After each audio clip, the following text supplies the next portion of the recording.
你好，我係中原地產 Andy，今日同你帶維多利中心。維多利中心旁邊有東岸公園、維多利亞公園，仲有銅鑼灣避風塘。樓下有銀行、商場。停車場。維多利中心喺1981年落成，依家已經有45年樓齡，總共有3棟大廈，廚房面積相當之大。呢個單位面積有1031尺，原則係3房1套連工人房。呢度由原來嘅2房打通成為一個大房，睇到維多利亞公園同銅鑼灣避風塘。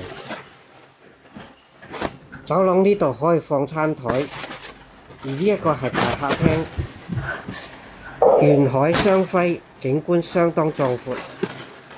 跟住係主人套房，主人浴室設有大浴缸，面積好大，面積相當見使，景觀相當之靚。